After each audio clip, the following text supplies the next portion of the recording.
Hi friends and future me, not all businesses are safe to run under a sole proprietorship. Some could expose you to massive legal risk or even cost you your house. Now, I'm not a lawyer or CPA, but I'm an entrepreneur who started a creative consultancy business and an e-commerce business. What I'm sharing today comes from my own experiences and from what other business owners in the community have generously shared with me. Now, in this video, I'm going to show you the types of businesses you should probably avoid running as a sole proprietor and which ones are actually a great fit. Let's get into it. These are businesses you should avoid as a sole proprietor. The first one is construction and contracting. Now, these frequently have job site accidents or damages that can result in massive lawsuits.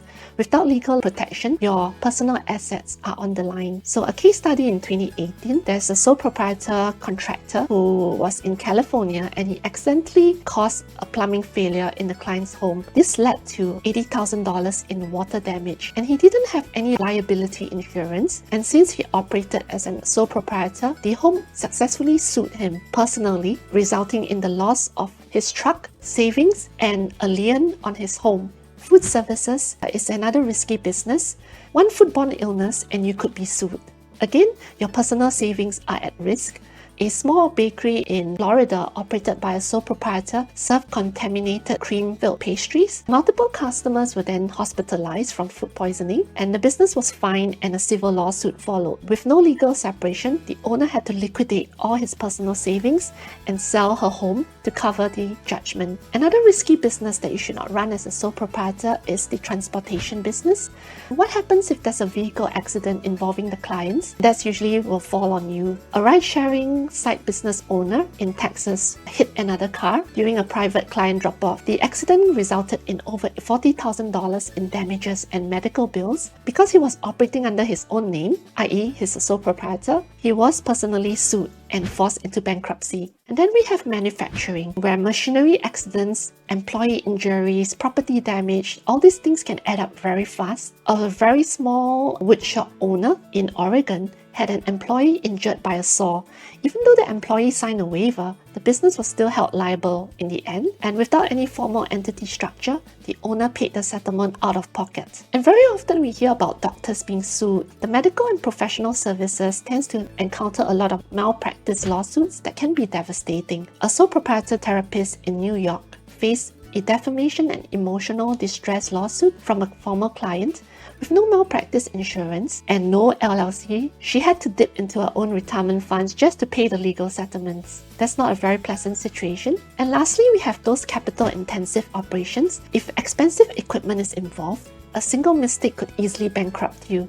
For example, a wedding photographer in Nevada had their drone crash and damage a guest vehicle. He was sued and the court ruled that he owed the damages. Since his business wasn't incorporated, he paid from his own personal account and had to downsize his business drastically. All of this comes with legal exposure, and as a sole proprietor, there is no legal separation between you and your business. So if your business gets sued, so do you. Okay, so now that you know these are the danger zones, what kind of businesses actually work well as a sole proprietorship? So if you're a freelancer, a solo consultant, or run a small home-based business, you're in the sweet spot.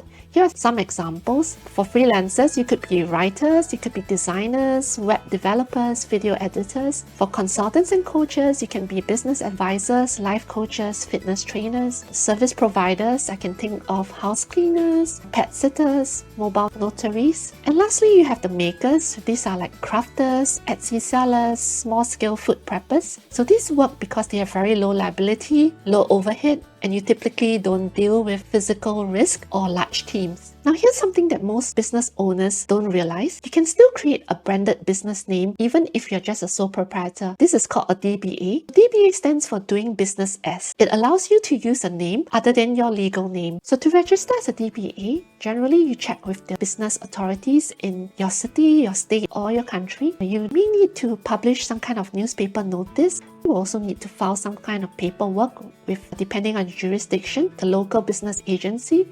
And this can cost just a couple of dollars up to maybe about $100. But for the ones that I have done in the past, I never needed to do that. And lastly, you will receive a DBA certificate, which allows you to open a business bank account and you are able to invoice professionally to your contractors or your clients under a brand. However, you should note that a DBA doesn't protect you from lawsuits or debts. It also doesn't give you exclusive rights to your name. You still need a trademark for that. So what happens if your business grows or it gets riskier? And that's when sole proprietorship may not cut it anymore. So this is where you can have the limited liability company, or LLC for short. An LLC creates a legal separation between you and your business. It protects your personal asset if your business is sued. You still get a pass-through taxation, just like a sole proprietorship, but with added peace of mind. And what is the trade-off then? Well, you probably will end up with more paperwork, slightly higher fees, and it can be worth peace of mind. I'll be covering how to start an LLC step by step in my next video, so please stay tuned. So to sum it all, sole proprietorships are amazing for small and low-risk ventures, but if your business involves other people, equipment, clients, or contracts, you might be sitting on a legal time bomb. So structure your business for protection. It's easier to start right way than to fix things later. Let's recap. A sole proprietorship for high-risk industries, stick to low-risk, service-based, or solo businesses. Use a DBA if you need to create a business name.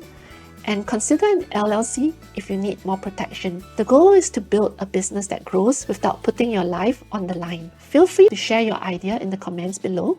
I love to hear what you're working on, and maybe we can explore what makes the most sense together. And if you're curious about how and when an LLC might be better an option, keep an eye out for my upcoming video over here. I'll be sharing what I've learned. Bye!